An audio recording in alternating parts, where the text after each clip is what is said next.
Hallelujah. God bless you. Amen. You may be seated for a while. Amen. And we greet you once again in the name of our Lord Jesus Christ. Amen. So we want to worship the Lord. Amen. All the time in spirit and in truth. And we welcome our visitors, our Pastor Brother Wesley from Colion, Palawan. Amen. He's with us this morning. Amen. To join us in our service in our family camp this afternoon till tomorrow. So we welcome everybody. Amen. As we know, amen, this is, as the world calls, Christmas Eve, a day before Christmas. And we celebrate Jesus not only on the holiday season, but we know that, amen, in everyday life, every minute, every hour, we must worship the Lord. Amen. That's why we would like to speak about this season, this subject this morning, because we don't want to be, misled, mga kapatid.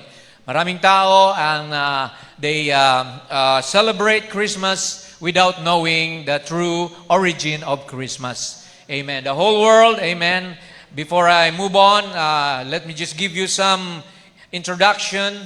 We know that the common practices during Christmas season, nandiyan na yung paglalagay ng mga Christmas tree, mga Christmas lights and lanterns and mga Christmas wreaths and other decorations. So this is a universal event, a tradition na nakagisna ng mga tao, but do they really know where this Christmas season came from?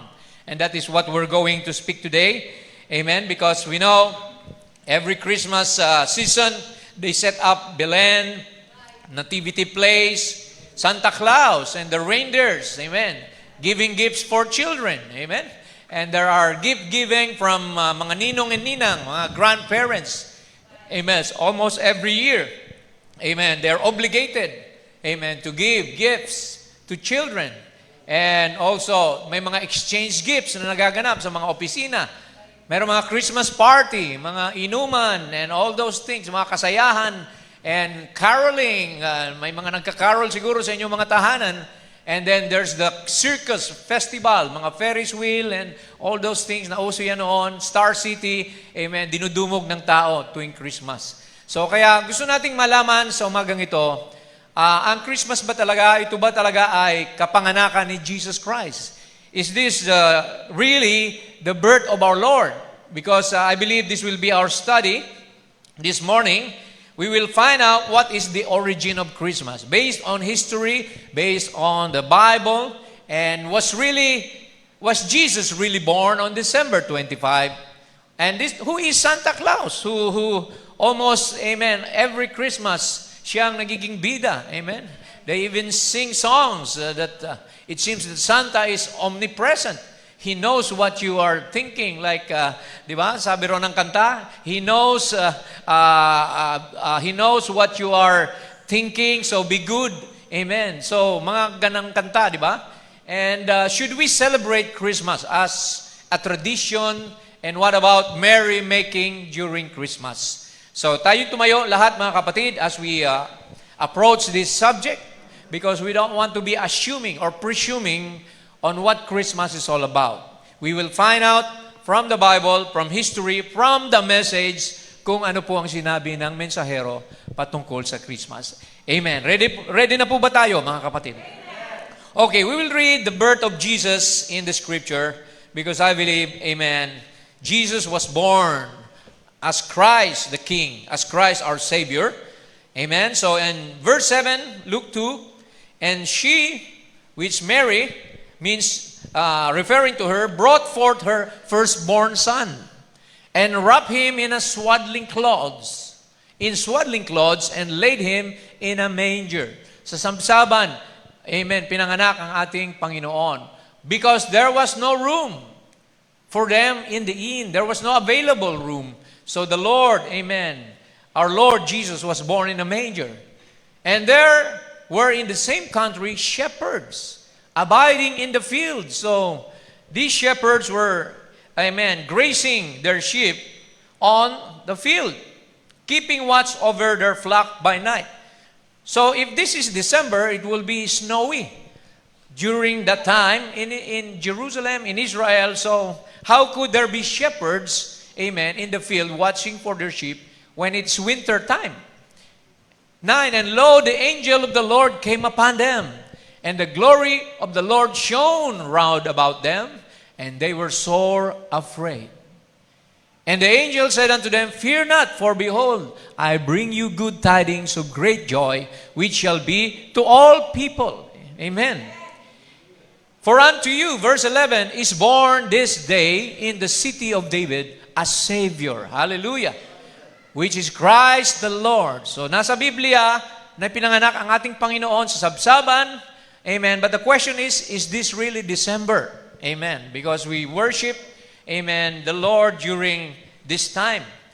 And this shall be a sign unto you, ye shall find the babe wrapped in swaddling clothes, lying in a manger. And suddenly there was with the angel of a multitude of the heavenly host praising God and saying, Glory to God in the highest, and on earth peace, goodwill toward men. Amen. Ang Diyos po magdagdag pagpapala sa binasa nating mga salita. We know that the church is a church of correction. Amen. This is where judgment begins at the house of God. And we want to judge things, sabi ng Bible, prove all things. Subukin nyo ang lahat ng bagay and hold fast to that which is good and which is true. So makikita natin mga kapatid, ang origin ng Christmas, if you look at the Wikipedia, which is a universal encyclopedia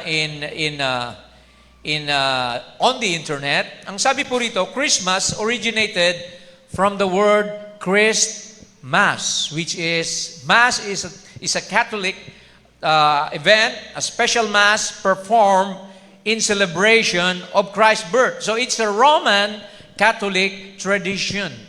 This celebration did not start from, amen, Pentecost. It started in the year 350 AD. So this was after the Nicaea Council, because the Nicaea Council, as we know, this was when the church was organized, and pagans, Greeks, Romans, and Christians were invited to join this organized church by the Pope, and that was 325 AD. This is after 25 years, ginawa ni Pope Julius I, he declared that Christ's birth should be celebrated on December 25. So, ang nag-mandatory nito ay si Pope Julius na gawing December 25. Bakit kaya December 25? Amen. But Christmas was not among the earliest festivals of the Christian church. It was not celebrated, commemorated, or observed neither by the apostles nor in the apostolic church. So kaya makikita natin mga kapatid, this is a Roman Catholic holiday. So it was not a Protestant. We know Luther was the first preacher, a priest that protested, works. And he said that the just shall live by faith. So sabi ng prophet, Christmas is not a Protestant holiday. It is a Catholic day. It's spelled Christmas, a Mass for Christ. So it's a Christ Mass. So nagmula pala yan doon sa pagmimisa ng pare patungkol sa kapanganakan ni Jesus Christ. Sabi niya, in America, we have only one Protestant holiday, and that is Thanksgiving. It was changed by President Roosevelt. Alam natin yung Thanksgiving nila ay tinawag ding Hanukkah, which was taken from the celebration of the life of Esther in Israel. So it was a Thanksgiving. Sabi ng prophet, the 25th of December was months and months before our Lord was born. Our Lord was born in April. So hindi pala December pinanganak ang Panginoon based on the messenger. He wasn't born in December because if you've been in Judea, in December it's cold. It's colder than this. So December 19 to. Preach ng prophet sa US. See, so it's very cold. So sabi ng prophet, he wasn't born in December. So paano nangyari na sineselebrate ng buong mundo ang kapanganakan ni Kristo on December? Pagpatuloy natin. Ayan, so makikita nyo ang kalalagayan ng Jerusalem during Christmas time. It's full of snow. And if Jesus was born in December, He will die because of too much cold. See? If Jesus was born in a manger or in December, He could have frozen to death in the snow. See? Besides, shepherds won't be grazing their sheep on snowy land to be visited by an angel announcing Jesus' birth. So makikita natin, parang mayroong loophole, parang mayroong hindi tama na si Jesus ipinanganak on winter time. Kasi mamamatay ang bata sa sobrang ginaw. Amen. Isipin nyo, wala nga siya sa kwarto, walang available, there was no room available, and He was there in the manger. Amen. So, kaya makikita natin, anong sabi ng prophet? We celebrate this 25th day of December for the birthday of Christ, but of course, anyone knows that it was not Christ's birthday. See? All the scholars, all the history. Why? Because sabi niya, December 25 is the Roman sun god's birthday. S-U-N. Yung Diyosa nila, which is Baal, birthday pala yon. That when the church was converted into and brought into Catholicism was formed at the Council of Nicaea, and instead of it being the sun god, they deviated it. They made it the Son of God's birthday. So imbis pala na sun god, which is paganism, pinalitan na lang nila na gawin nating birthday ni Jesus Christ. Itong December 25. It was the sun god's birthday. S-U-N. And they just taken the Son of God, S-O-N, and made that His birthday to blend in with pagan tradition. Para pala maging magkasalamuhan ng mga pagano at Kristiyano sa tradisyon. It's no means at all being Christ's birthday. So makikita natin ang tinutukoy, batay po sa historical facts, na ang sabi rito, sa the same source, sa Wikipedia, December 25th was the victory festival of the sun god, Baalim, in the pagan Babylonian world. So December 25 pala, dito sinaselebrate yung victory festival ng Diyos-Diyosan ng araw, pagsamba sa araw. That was Babylonian. And then later on, in the Roman Empire, ancient, see, the same celebration was traced back to the Roman festival called Saturnalia, which honored Saturn, the harvest god. So sa Roman system pala, nung hindi pa nako-convert ang mga Romano sa Katoliko, they have this festival called Saturnalia in honor of their god or mythological god na si Saturn. Mapapansin niyo mga kapatid, amen, dito sa tinatawag na history, Saturnalia was an ancient Roman festival and holiday in honor of the god Saturn. Ayun, kaya naman pala, nag-umpisa, they started in 17 December hanggang sa 23 of December. The holiday was celebrated with the sacrifice at the temple of Saturn in the Roman Forum and a public banquet. May mga kainan, followed by private gift-giving. Dito pala nag-umpisa sa Saturnalia, yung pagbibigay ng mga regalo, continual partying, and a carnival circus, I believe, that overturned Roman social norms and gambling was permitted. So this was a festival pala mga kapatid. Tracing history, na ito pala ay pag-alaala o pag-celebrate sa kanilang Diyos-Diyosan na si Saturn. Ito po mga kapatid, makikita nyo in the Roman gods and goddesses, merong si Jupiter, siya yung pinakapinuno, right?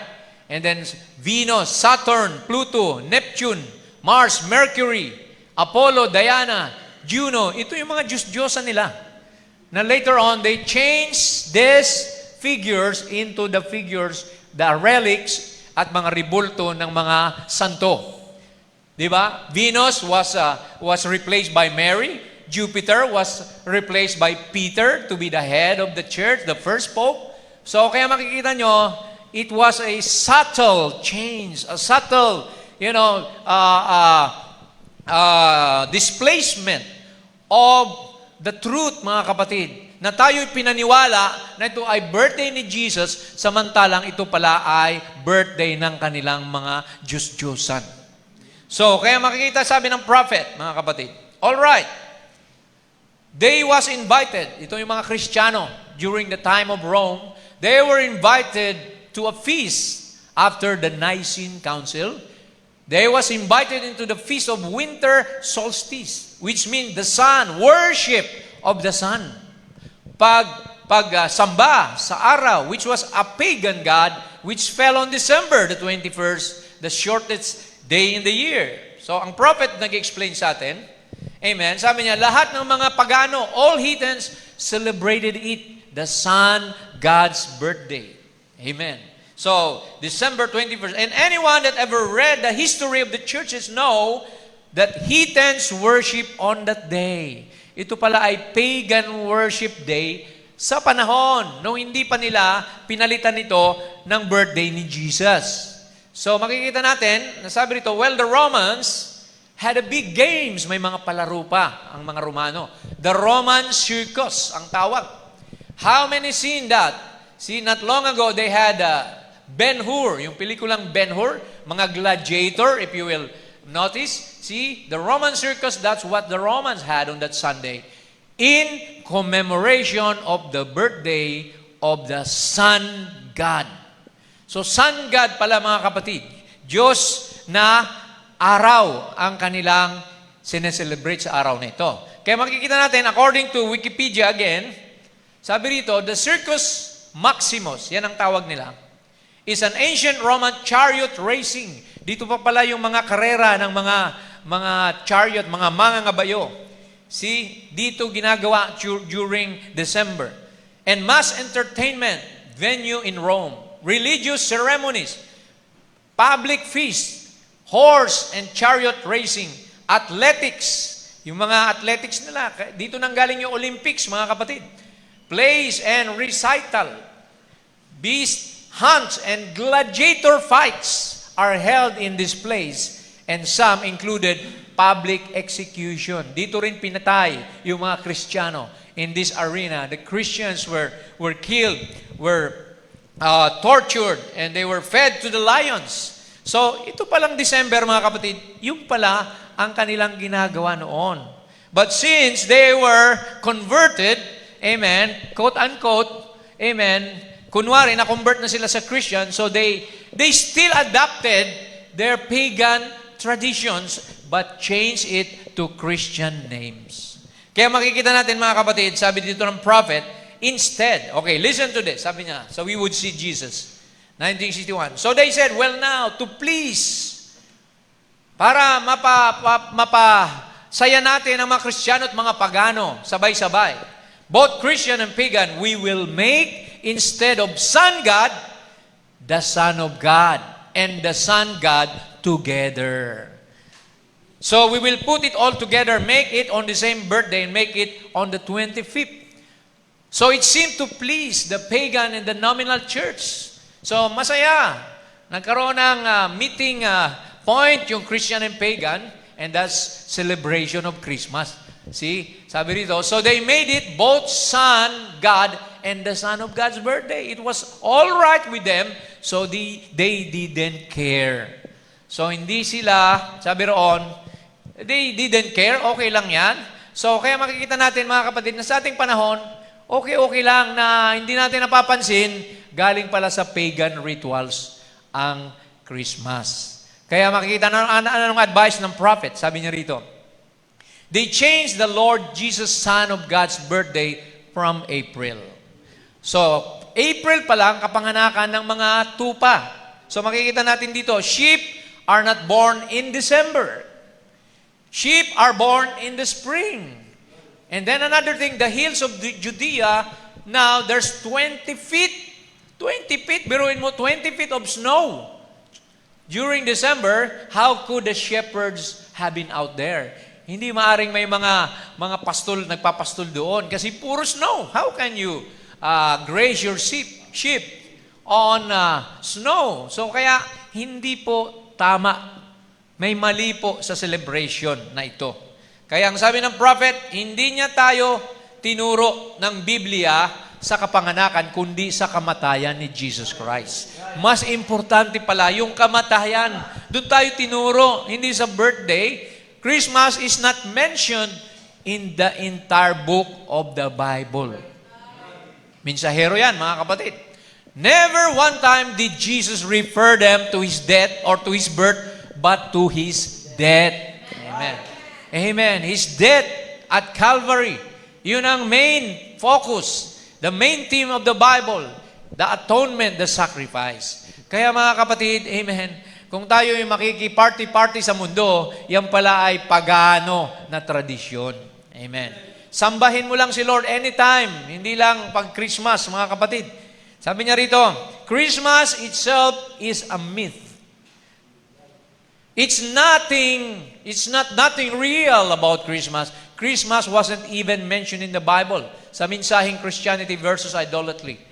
See, they never worshiped the birthday of Christ. Wasn't no such thing. That's a Roman Catholic dogma and not a Christian teaching. Kaya tayo ay hindi na tayo nakikibagay sa mundo tuwing Christmas, hindi tayo nagsasabit na ng mga parol dahil ang liwanag ng Diyos nandito na sa puso natin. It's Christ in you, not Christ in a manger, Christ in us, the hope of glory. Amen. Kaya we are not included in these tinsels of the world kasi, amen, alam natin kung saan nagmula yan. Amen. Kaya ang sabi ng prophet, Christmas is not supposed to be a celebration. Christmas should be a worship of the Lord. Any time should be a worship. Okay, tingnan nyo si Santa Claus ngayon. Ayan, sabi niya, what's any more of a myth than Santa Claus? Pinasukan nila ng Santa Claus ngayon na sinasabihan ng mga bata, telling children lies. Sabi niya, there's never such a thing. See, Santa Claus, a German fiction, a Catholic dogma. See, there's not 1 ounce to be true, and it takes the place of Jesus Christ. So, imbis na si Jesus Christ, dadalhin ng mga magulang, yung mga bata, kay Santa Claus, imbis na sa church, dalhin yung mga bata para magsimba at ang buhay na Diyos, ang kanilang, amen, luwalhatiin. Inagaw ni Santa Claus, mga kapatid, ang eksena. See, Christmas don't mean Santa Claus. See? Praise God. Kaya makikita nyo, ang sabi ng encyclopedia, ang Santa Claus pala nito ay dating si Saint Nicholas or Chris Kringle. He's a German old man originating in Eastern Christian culture who is said to bring gifts on Christmas Eve and toys and candy to well-behaved children. Di ba yung ilan sa atin naturuan na pag ganito, December 24, magsabit na kayo ng mga medyas dyan kasi si Santa Claus dadaan dyan mamayang gabi. Lalagyan niya ng mga regalo, apple, kung ano pa. See? He sees you when you're sleeping, sabi roon. He sees you when you're awake. Di ba? So, parang naging omnipresent na si Santa Claus. Di ba? He sees when you were sad or good. So, be good for goodness sake. See, you better not pout. Yun ang kinakanta eh. Si Santa Claus na ang naging focus. Hindi na si Jesus ang magbibigay ng blessing. Si Santa Claus na daw, mga kapatid. So, Saint Nicholas, sabi rito, was famous for his generous gifts to the poor. So, kaya mga kapatid, na-deviate na naman yung attention ng mga tao. Ito talaga si Satanas, gusto talaga i-pervert yung tunay na pagsamba sa Diyos at nilalagay niya sa kung ano-anong mga bagay. Amen. Kaya sabi niya rito, Christianity versus idolatry. Yung mga tao, busy, sabi niya. Maka naka-high heels. See, people on the street on their high-heeled shoes, running into the stores. And the other day, my wife was telling me, sabi daw ng asawa niya, hindi ko alam kung ibibigay sa tatay ko. I don't know what to get that for daddy. My brother's going to get him a quart of whiskey, alak, champagne. So sabi niya, celebration of Christmas, pagan, devil worship. Direkta sa prophet, mga kapatid. Devil worship pala yan. Kasi sun god. Diba? Idolatry, paganism. So kaya mga kapatid, we worship the Lord any time of the year. Amen. At during Christmas season, we still worship the Lord, but we don't partake in worldly things, mga kapatid. Inuman, lasingan, at ano pa dyan, mga karaoke, video okay, ng mga worldly songs. So, we don't partake in those things. Amen. Kaya yan ang sabi ng prophet, naging commercial na. Kinapital na ng mga merchants na yung December. Amen. Kumikita sila ng maraming pera. Sabi nga ng iba, December lang, bawi ko na yung buong taon dahil kikita ako sa Christmas lang. Ito sinabi ng prophet. It's all a myth, and Christ is not in it at all. People turn into buying whiskey and gambling and fashion. A merchant can sell his good through Christmas time, can live the rest of the year almost. Ayan. See, it's just a great holiday commercial. See, sabi niya, kawawa yung mga bata na walang regalo. Di ba? Sabi niya, the poor little kids on the street. See, naiinggit sila na yung ibang mga bata, mayroong mga pa-Christmas, pero kawawa yung mga walang-wala, nang lilimo sila sa kalsada. See, kaya sabi ng prophet, see, their parents are not able to visit them with a present, like from Santa Claus, and they walk down the street, their little dirty hands and their little red eyes, umiiyak sila. Kaya sabi niya, see, I just hate to see it come along. It ought to be a solemn day of worship to God instead of a heartache and a headache. So yung Christmas daw, naging heartache na, naging headache pa. See? And the things that's done, there's nothing to Christ about that. So we're right in the midst of all this now. So kaya nakikita natin ang katotohanan sa mensahero, sa history, sa Biblia, mga kapatid. Kaya maging aware tayo. Amen. The Bible, the message is making us aware that Christmas is not a biblical tradition or teaching. It came from pagan history, mga kapatid. Pagan worship, sun god worship. So kaya ang sabi niya rito, it's just commercialism. They started buying Christmas present months ago, but what it is a hidden trait. There's nothing about it godly. Sabi niya, they try to follow the wise men, give gifts. Well, that's just an oasis for a devil's excuse. If you want to give something, kung gusto mo raw magbigay, ibigay mo yung sarili mo kay Kristo. Amen. Give your life to Christ. Amen. Unahin mo ang buhay mo na ibigay sa Panginoon. Hindi yung regalo lang. Amen. And after that, nandyan na naman, balik na naman sa kasalanan. They have this New Year's resolution. Sabi ng iba, magbabago na ako ngayon. Hindi na ako maninigarilyo next year. Tatapon yung sigarilyo and then titingnan kung saan nahulog para sa susunod. Pag next year na, babalikan na naman. See? Walang change, mga kapatid. We need the new birth. Kailangan natin ang pagbabago ng ugali, ng attitude, ng character. See? Kaya sabi niya, don't give it to one another. Give it to Him. That's what He died for. That's His purpose of coming. So, sabi ng Bible, don't live for the world. Love not the world or the things of the world. Amen. The pride of life, the lust of the flesh, the lust of the eyes. See? But, sabi niya, amen, sa Panginoon tayo. Live for God. Amen. Live holy. So, kaya ang sabi niya rito, praise God. So, how do we approach the Christmas season? Bilang mga Kristiyano. Anong sabi ng prophet dito? Let me make this clear. Nililinaw ko ang bagay na ito. I do not believe that Jesus would care what day you worship His birthday. Sabi niya sa Tagalog, hindi ako naniniwala na si Jesus ay mamong problema o baliwala sa kanya yan kung anong araw mo siya sambahin. Kung ano man ang birthday niya, sabi niya, whether 26, 25, April, May, June, July, ang mahalaga, you worship Him on any day. Kahit anong araw, ang mahalaga, worship mo siya. You are in a close relationship with Christ. You walk with the Lord day and night. Hindi lang pag Christmas, mga kapatid. Amen. Kundi sabi niya, you worship Him on any day. He doesn't care. Amen. Kung ano man ang tingin mo sa birthday niya. Amen. So, sabi niya, hear what it is. They have taken the sacredness from Christmas to make it not a Christmas, a worship day, but a celebration. You hear people say, we're going to celebrate Christmas. That's wrong. Mali pala yun. We don't celebrate. We should never celebrate Christmas. Christmas is a day of worship. Pagsamba. Amen.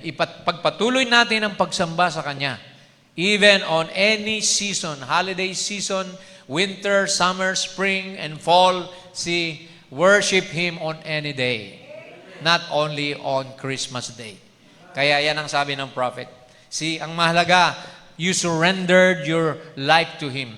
You offered your life as a living sacrifice. Amen. Holy, acceptable unto God, which is your reasonable service. So, kaya mga kapatid, we are not so concerned with this holiday. Ang mahalaga, amen, nakahanda ka sa rapture.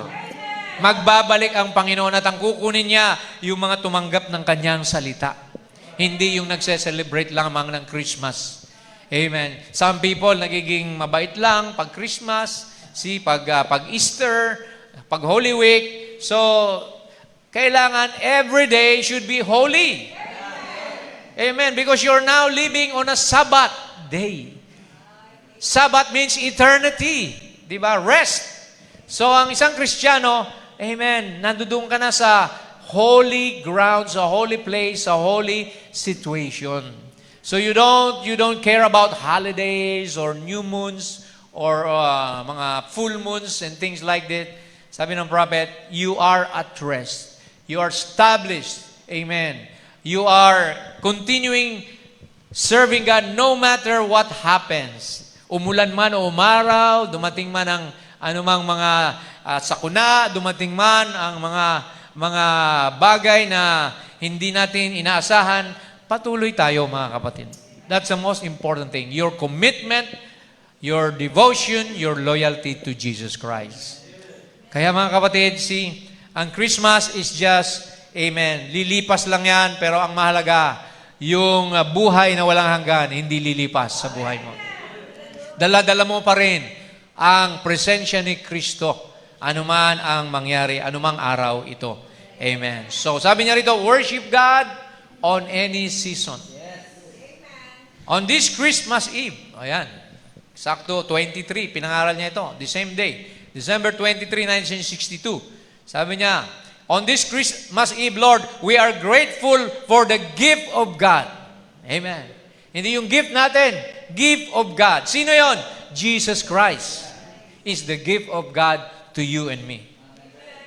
But we are not coming in that way of Santa Claus and Christmas trees. So, hindi daw tayo dumudulog sa Panginoon sa paraan ni Santa Claus o sa paraan na may mga Christmas tree and decoration, but we are coming in the name of the Lord, Jesus, to worship the God of heaven. So, yan mga kapatid, that was made incarnate, flesh like us, and dwelled among us to redeem us.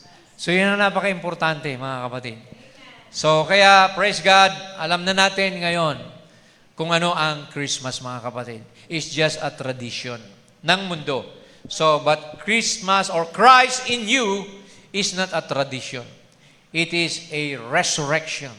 Amen. Your new life, amen, you're living, your old days are passed away. Behold, all things have become new. Iba na ang tingin mo sa mundo. Hindi ka na namumuhay para sa mundo, namumuhay ka na para kay Kristo. Amen. Dinedicate mo na yung sarili mo sa Kanya na, Lord, I can do nothing without you in my life. See, I don't only celebrate your birth, I celebrate, amen, the day that you died, you were buried, and you were resurrected. Amen. To show that we have a hope of glory. Na merong daan kami, Panginoon, na mabuhay din na mag-uli. Na magkaroon ng eternal life, Lord, through what you did at the cross. So yan mga kapatid, ang essence ng isang Kristyanismo. Hindi lang tuwing Pasko, kundi araw-araw. Amen mga kapatid? So praise God. So, masama ba? May nagtanong, masama bang magsalita ng bumati ng Merry Christmas? Sabi ng prophet, by God's help and grace, a very Merry Christmas to every one of you. Nagsalita rin din siya ng Merry Christmas, pero hindi yung para sa pagan worship, kundi sabi niya, remember my saying, this is not Santa Claus, this is for Jesus. So, yan pala. So, pwede ka rin pala magsalita niyan. You see, Christmas means Christ. See? And we're riding last night, showing the kiddies and all the house and everything, which is awful nice. And I thought if I ever have anything on my house, sabi niya, kung ano mang gusto kong dekorasyon na ilalagay ko sa bahay, pag Pasko, I wanted to write would be a neon sign. Gusto niya mapagawa ng neon sign na ang nakalagay, trusting Christ will be in your Christmas. That's right. Put Christ back into Christmas. Hindi lang worldly, tradition, but Christ Himself ay mailagay natin sa season na ito. Because it's a season. Amen. They consider this a season.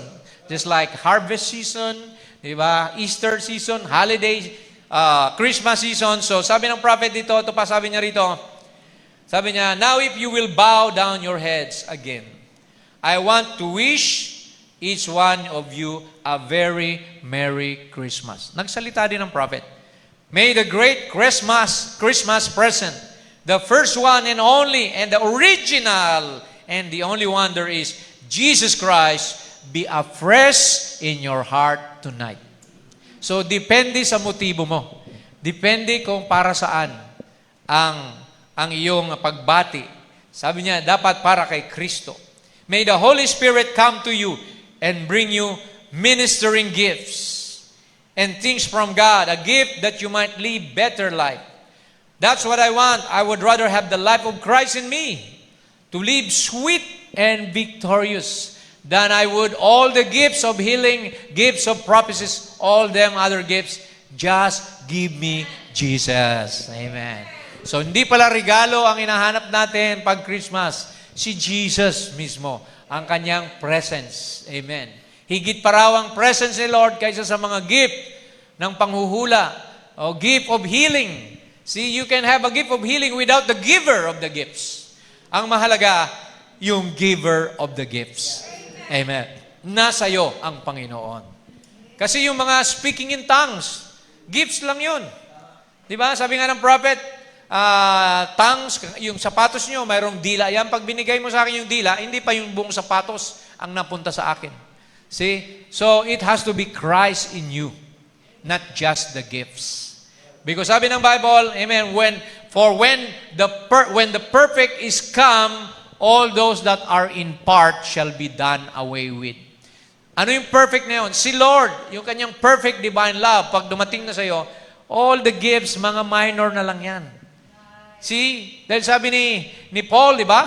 In 1 Corinthians 13, though I may have all the gifts, amen, though I may know all the mysteries, and though I could speak in tongues of men and angels, I could give my body to be burned as a sacrifice. If I don't have charity, which is love, I am nothing. Amen. Walang kabuluhan ang buhay natin kung wala ang pag-ibig ni Kristo sa ating puso. So kaya during this season, it's the love that's most important. Amen. Not just your present. Amen. Yung regalo mo, yung pag-ibig mo. Amen. Kasi pwede ka magbigay nang wala kang pag-ibig. Pwede ka magbigay, picture-picture lang, selfie, nagbibigay ka, di ba? So, post sa Facebook. So, hindi ganon, mga kapatid. Ang tunay na pag-ibig, unconditional love. Walang hinihintay na kapalit. Amen. Yan ang kailangan natin.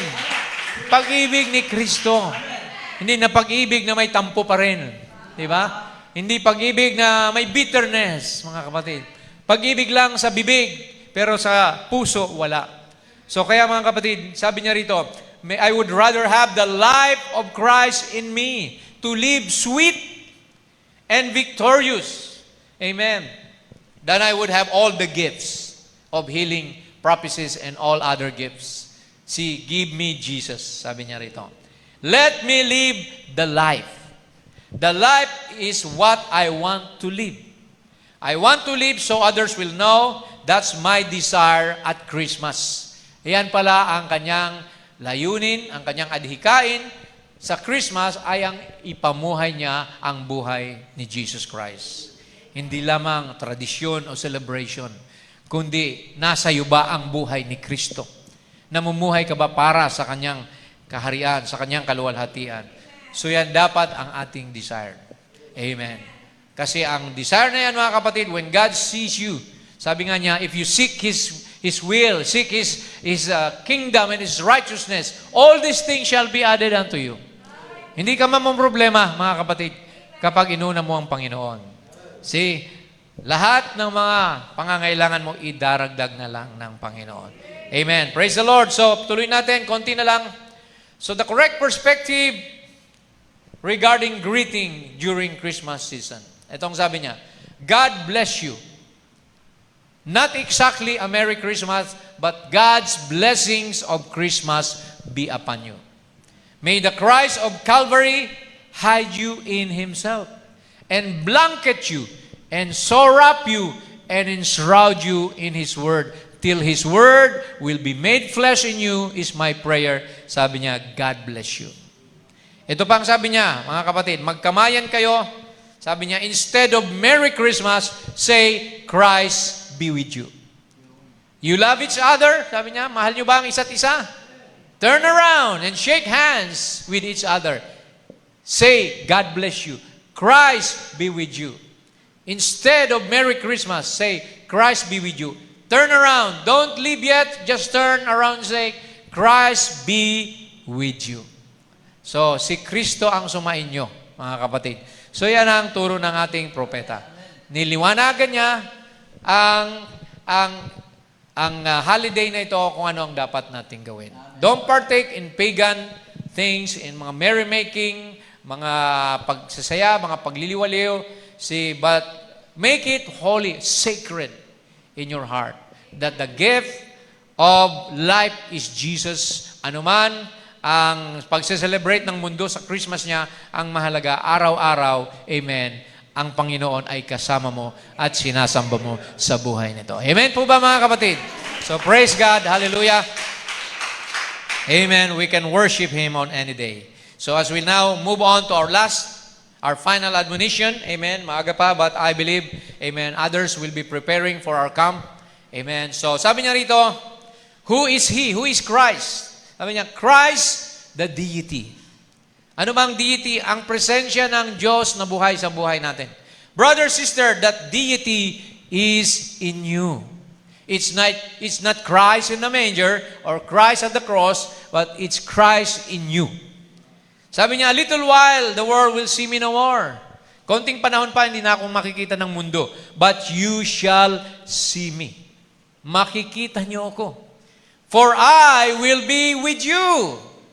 Even in you, to the end of the age. Hanggang sa dulo ng kapanahunan, kasama natin ang Panginoon. Christ in the manger? No. Ayan, sabi niya. Christ in you. Hallelujah. We are not worshiping Christ in a manger. Hindi daw tayo sumasamba sa isang Kristo na nasa sabsaban. But Christ in you, the hope, the Holy Ghost, the hope of life. Hallelujah. The Creator, God Himself, dwelling in the human being. Yan ang ngayon ang Panginoon. He's no longer a baby in a manger. He's no longer a man on the cross. He is Christ in you, the hope of glory. Amen. Siyang mensahe sa ating kapanahonan. So sabi niya rito, it doth not yet appear what we shall be, but we will see Him as He is. Bababa siya in a corporal body. Sa rapture, sasalubong tayo sa kanila, mga kapatid, o sa Kanya. Lahat tayo, amen, aagawin, amen. Yung mga namuhay para kay Kristo, yung mga dinatnan ng mensahe, amen, dahil the bride and the bridegroom are one. Amen, yung mga inilabas sa sekta at relihiyon, yung mga lumabas sa mga tradisyon at dogma, amen, at tumanggap sa mensahe at mensahero sa huling kapanahunan. Yan ang babalikan ni Lord. We're not looking for the tradition of this earth, we're looking for the soon coming of Jesus Christ. Amen. Doon tayo excited. Hindi na tayo excited sa mga bagay ng sanlibutan. Ang tunay na Kristiyano, excited ka na sa pangakong pagbabalik, pag-agaw ng Panginoon. See? Kaya sabi niya dito, for we will be made like Him, the Spirit in the human being. So, praise God, all that the Father has, He poured into Jesus Christ, and all that Jesus Christ has, He poured into the church, into you. Kaya tayo na ang fullness of the Godhead bodily today because Jesus and the Father are in you. Di ba sabi niya, I and my Father will come to you. So tayo na ngayon, ang katawan. We are the Word made flesh today again. Amen. In the day that we're living. So ang Panginoon, He's the same yesterday, today, and forever. Meron siyang mga tao sa panahon ngayon na nagdadala ng kanyang presensya. Di ba sabi ni Lord, amen, sabi niya, whatever you bind on earth shall be bound in heaven. These signs shall follow them that believe. In my name you shall cast out devil, you shall lay hands on the sick, and they shall recover. Di ba sabi niya, the works that I do, you shall do also. Hindi na yan baby, mga kapatid, kundi ang Panginoon, amen, na bumalik sa atin in spirit form. So kaya mas mataas na level, mas mataas na dimension na ngayon, ang kalalagayan ng bride. Hindi na lang tradisyon ng mga bagay ng sanlibutan ang ating pinofocus, kundi ang pagbabalik ng ating Panginoon, which is the final culmination of the 7 church ages. Amen. So tayo ay tumayo, mga kapatid. Hallelujah. Tawagin natin ang mga musician. Awitan natin ang Panginoon. Amen. What is the most important thing is Jesus is living in your heart. Amen. Amen. So let's sing this song, Because He Lives. I can face tomorrow. Amen. Praise the Lord. Hallelujah. Awitin natin ito, mga kapatid, nang may pasasalamat sa Panginoon. Siya ang ating pag-asa. Siya lamang ang pwede sa iyong makatulong. Amen. God is here. Amen. Let's sing it. Hallelujah. God sent His Son. They call Him Jesus. He came to love. Hallelujah. Thank you, Lord, for the love. Heal and forgive. Yes, He lived and died. For what? To buy my pardon. An empty grave is there to prove my Savior lives. Buhay ang Panginoon ngayon. Siya'y nasa puso mo, kapatid.